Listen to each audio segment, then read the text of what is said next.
Eyewitness News Team. Good evening. Odessa firefighters battled a major pipeline fire in North Odessa today. The fire broke out when a crude oil pipeline ruptured at a mobile home park.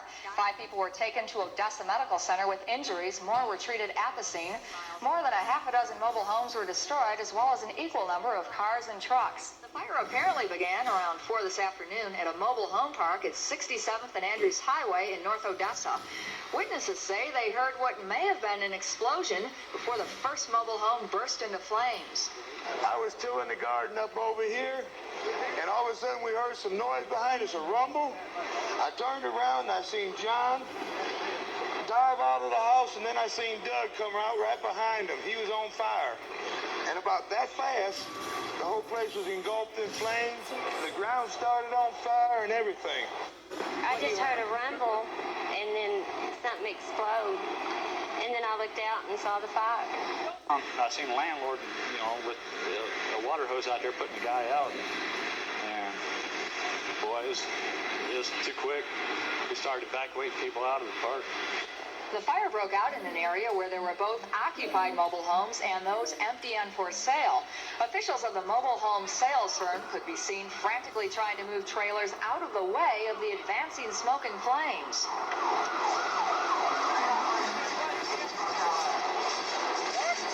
Altogether, authorities say 8 mobile homes were completely destroyed, along with a number of cars and trucks parked nearby. 2 of the mobile homes burned were occupied, and officials say the inhabitants lost everything. Fire officials say they still don't know what caused the pipeline to rupture and erupt in flames. The pipeline was one of many that crisscrossed that area of North Odessa and is reportedly owned by American Petrofina. The line that ruptured carried unrefined crude oil. Firemen at one point feared the flames would spread to several other lines that carried gasoline located nearby, but firemen were able to contain the spread of the flames and finally put out the blaze using foam products brought to the scene by area petrochemical companies. Dagny Hultgreen was also at the fire scene today. She joins us now with details on the injured and the problems the firemen had in bringing the fire under control. Mary, at this point, 5 people have been hospitalized, and many others, mostly firemen, were treated at the scene for smoke inhalation and heat exhaustion.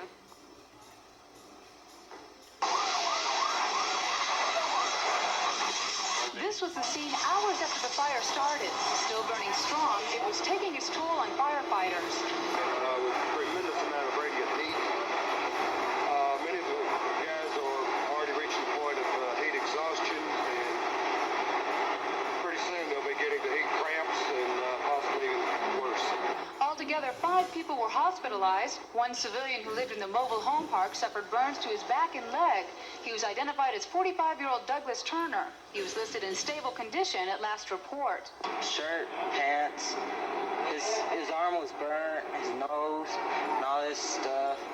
4 more treated at Odessa's medical center were firefighters. One fire captain, Dickie Corbell, was struck by an out-of-control fire hose and knocked into a wall. Fire Captain Charlie Smith was treated for smoke inhalation and heat exhaustion. Heat exhaustion starts out with just kind of a little bit of stomach cramp, very tired, profuse sweating. Then it proceeds on into heat cramp where all your muscles start cramping, nausea, vomiting. At the worst end of that, you stop sweating because you're reaching dehydration. Details on the other firemen injured are not yet available. Firefighters weren't the only people in danger. DPS Sergeant Keith Morris says curious bystanders posed a problem. Created congestion that made it difficult to get fire trucks and water trucks into the scene. We had some concern that many of the curious were getting too close and endangering themselves.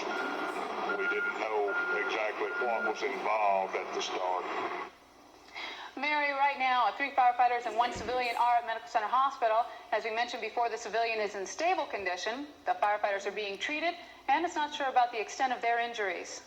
What about any hazards or any danger for the residents around there? I know earlier they were concerned about other explosions or possible gas lines being in the area. Oh, yeah, they were very concerned. They thought that the wind might shift and that it might ignite a chemical storage plant that was very close to the premises of the fire, and that never happened. But they are concerned that people might have been breathing a lot of downwind smoke from the fire, and that certainly can be toxic, and people should be aware that there's probably still a lot of smoke in the air and not to necessarily go out of their way to breathe it. And other than that, most of the people in the area, though, that had evacuated are back home tonight, right? yes. Most people that were, there were a lot of curious bystanders around, and not very many people were affected except for the ones that lost their homes, but most of the people are back home tonight. And by the way, I understand those people are being set up by the Red Cross tonight.